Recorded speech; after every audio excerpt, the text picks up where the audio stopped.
À première vue, la théorie de l'évolution semble tenir la route. Et pourtant revient un doute insidieux. Mais comment est-ce qu'un système si parfait et si cohérent est-il venu à l'existence par accident?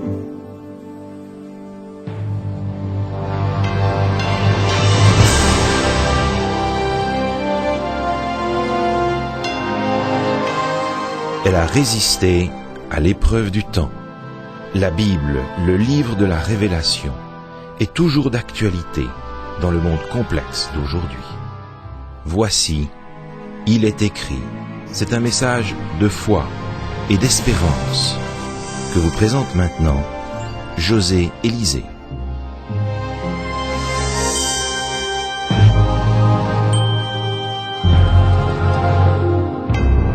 Comment un hasard cosmique ayant déclenché la vie a-t-il pu, au fil de milliards d'années, produire des intelligences capables de maîtriser l'énergie nucléaire?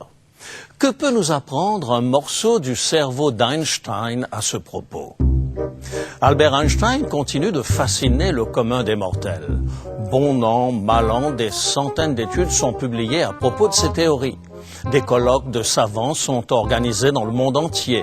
De nouvelles hypothèses sont envisagées pour tenter de répondre aux interrogations posées par ces définitions de la nature du temps et de l'espace.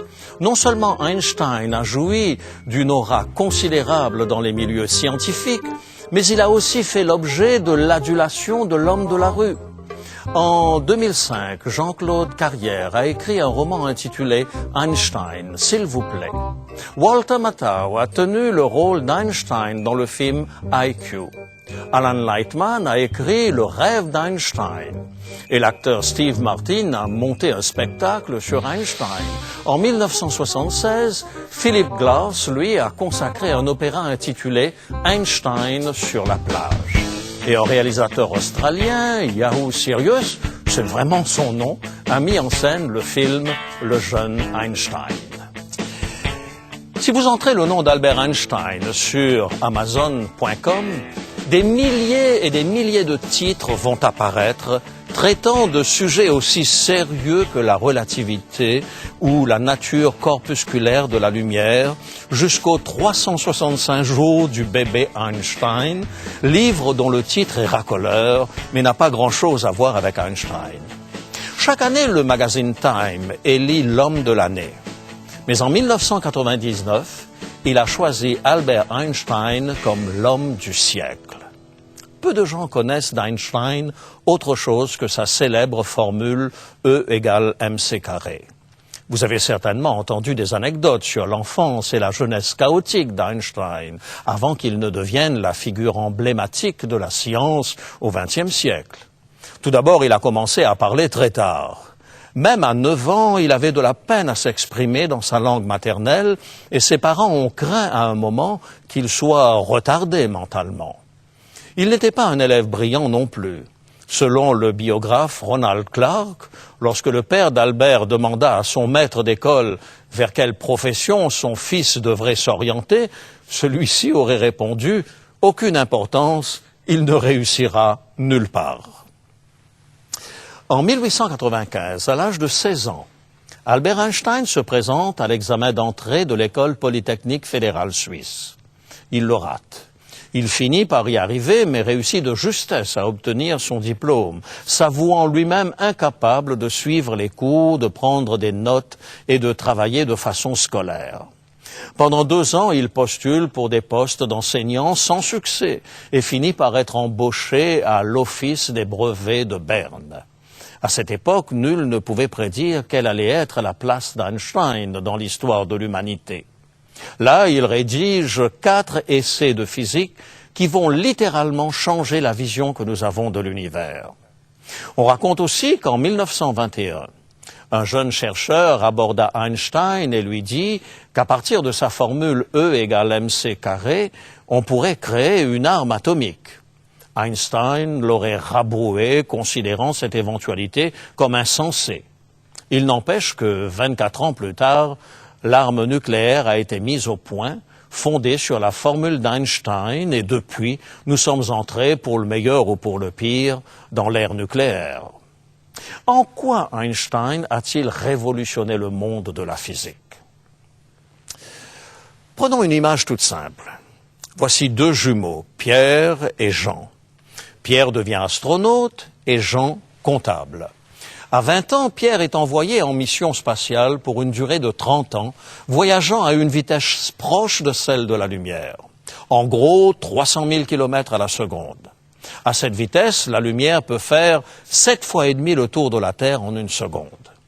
Les deux jumeaux se disent au revoir, Jean regarde Pierre décoller dans sa fusée, les années passent et Jean se marie, il a des enfants, ses cheveux blanchissent, les rides apparaissent au coin de ses yeux, il souffre d'un peu d'arthrite et développe même un joli petit bidon.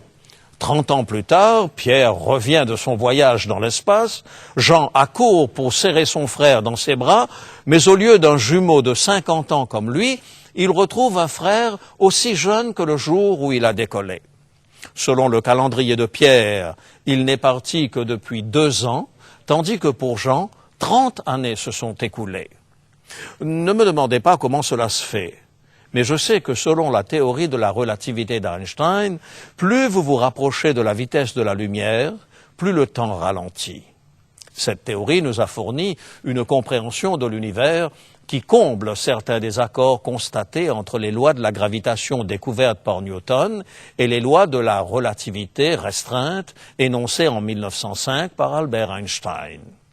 Essayez de vous imaginer la scène parmi des inventeurs géniaux qui viennent déposer des brevets pour des tapettes à souris et des colliers pour chiens. Einstein, lui, découvre, et les maths lui donnent raison, que plus vous allez vite, moins vite passe le temps. Pas étonnant que les gens soient obsédés par le cerveau de ce génial savant.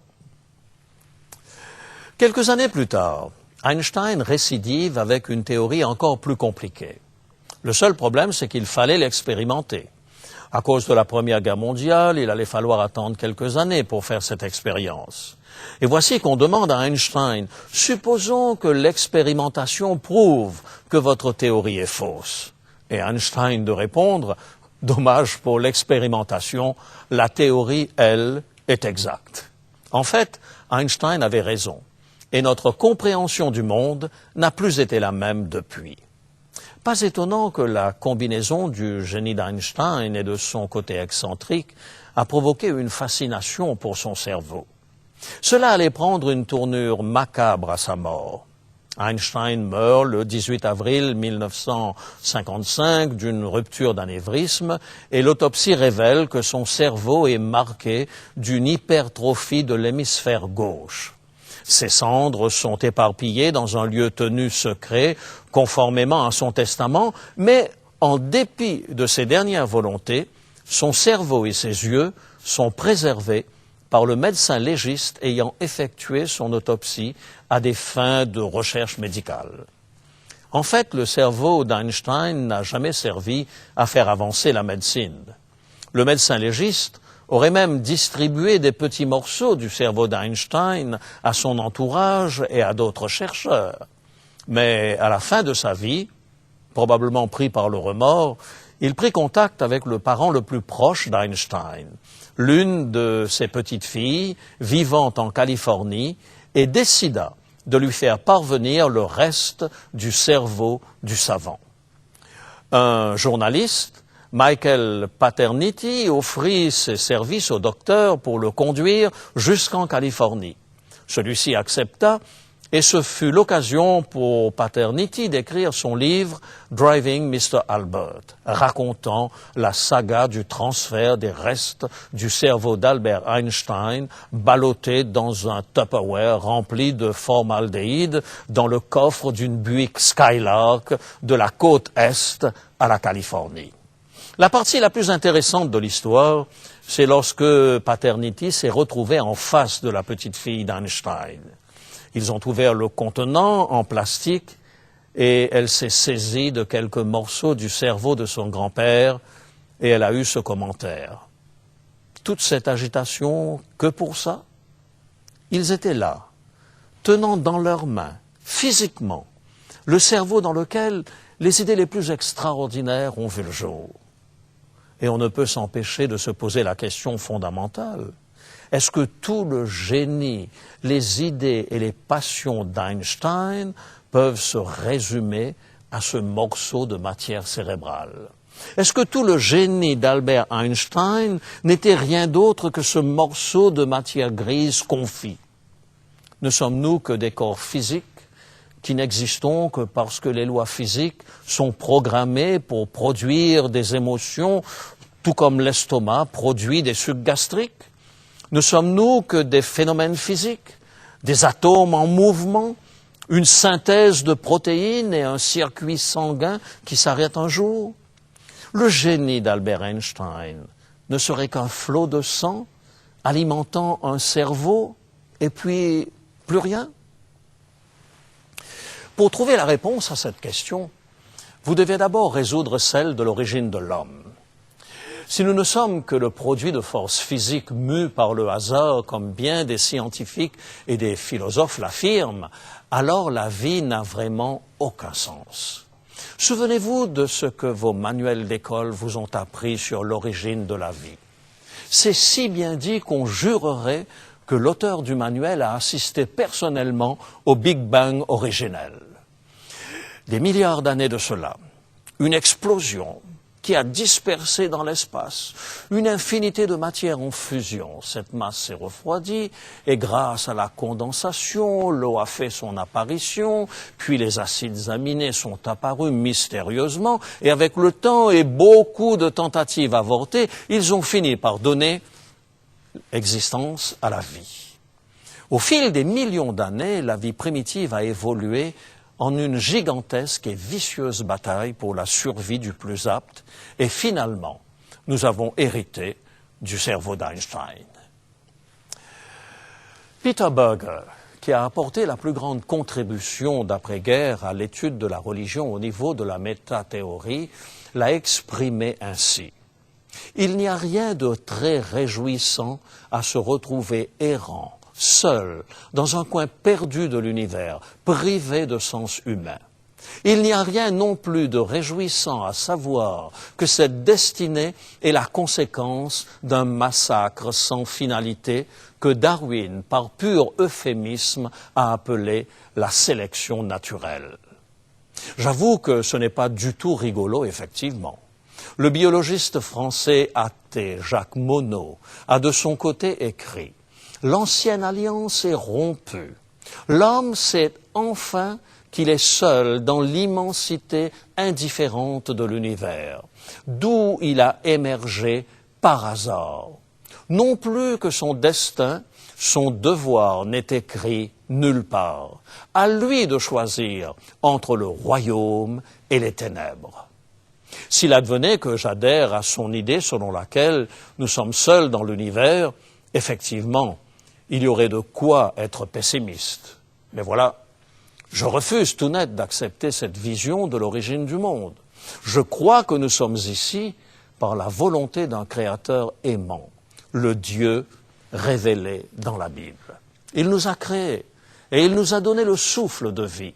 Je ne crois pas que nous sommes ici parce qu'au commencement, des forces indifférentes, froides et inintelligentes ont créé le ciel et la terre.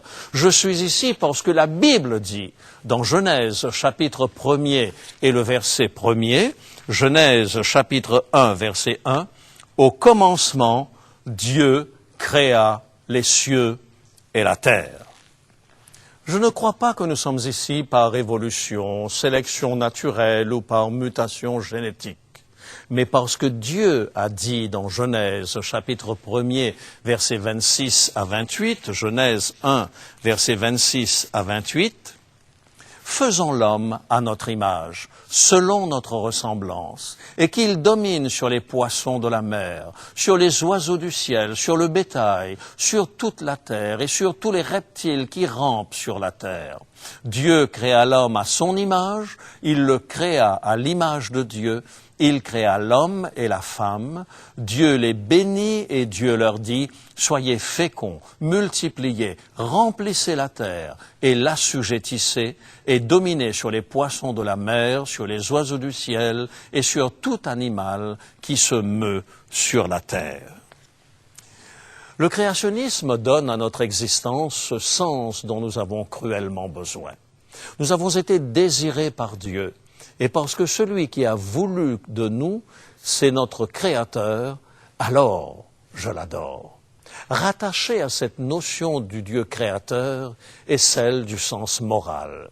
Si nous adoptons la vision évolutionniste de nos origines, alors nous devons admettre que les notions de bien et de mal ne sont que des vues de l'esprit humain, le produit de notre culture. Et si le sens moral a été inventé par l'homme, nous sommes confrontés à quelques problèmes de société.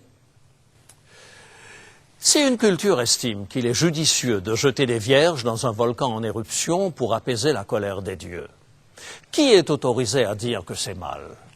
Quels critères autorisent une culture à juger les comportements, les codes moraux et les traditions d'une autre culture? Si nous sommes ici par hasard, quel fondement a notre morale? Aucun. Non, désolé, je crois en un Dieu créateur, en un Dieu avec un sens moral, un Dieu législateur, au code de déontologie parfait. Loin d'être une collection d'interdits désuets, les 10 commandements sont encore aujourd'hui la norme du bien et du mal. Tenez, le premier commandement dit très simplement « Tu n'auras pas d'autre Dieu devant ma face ». C'est le premier commandement parce qu'il n'existe aucun autre Dieu. Le Créateur, Dieu, est celui qui nous a créés et c'est celui que nous devons adorer. Avec ce premier commandement, Dieu pose la base de tout ce qui va suivre. Il doit être à la première place dans notre vie parce que nous avons et tout ce que nous sommes vient de lui. C'est pourquoi, lorsque la question fut posée à Jésus au sujet du plus grand commandement, il a répondu dans Matthieu chapitre 22, versets 37 et 38, Matthieu chapitre 22, versets 37 et 38, « Tu aimeras le Seigneur ton Dieu de tout ton cœur, de toute ton âme et de toute ta pensée. C'est le premier et le plus grand commandement. » C'est impossible si vous vous attachez à d'autres dieux en priorité. Notez que Jésus dit que c'est le premier commandement. En fait, Jésus interprète ici le premier commandement, signifiant que tu aimeras le Seigneur ton Dieu de tout ton être. Écoutez le reproche que Daniel fait au roi Belshazzar au chapitre 5 de son livre. Daniel chapitre 5 et le verset 23. « Tu n'as pas glorifié le Dieu qui a dans sa main ton souffle et toutes tes voies. » Dieu tient dans sa main votre souffle. Non seulement Dieu vous a créé, mais c'est lui qui vous maintient en vie. C'est le Dieu dont parle le livre des Actes des Apôtres, au chapitre 17 et le verset 28. Actes chapitre 17 et le verset 28. Car en lui nous avons la vie, le mouvement et l'être. C'est pourquoi nous l'aimons de tout notre cœur, de toute notre âme et de toute notre pensée. C'est le premier grand commandement de la loi morale de Dieu. Toute la loi de Dieu a été donnée pour notre bien. Tout ce que vous êtes et tout ce que vous possédez vient de lui. Et même lorsque l'homme a choisi de s'en séparer, Dieu a payé le prix fort pour nous le racheter. Les 10 commandements nous brossent un tableau remarquable du Dieu qui nous aime de manière absolue. Et pour découvrir ces sources de la vie, vous n'avez pas besoin de posséder le cerveau d'Einstein. Le vôtre conviendra parfaitement. L'une des plus belles fonctionnalités de votre cerveau, c'est sa capacité de vous permettre d'entrer en relation avec le Dieu qui vous a créé. En méditant sur la manière dont tu nous as créés et en contemplant le monde que tu as fait, nous percevons confusément l'immensité de ton amour. Nous voulons aujourd'hui t'adorer, toi le Dieu créateur. Accepte nos vies entachées de péché et remodèle-les à l'image de Christ.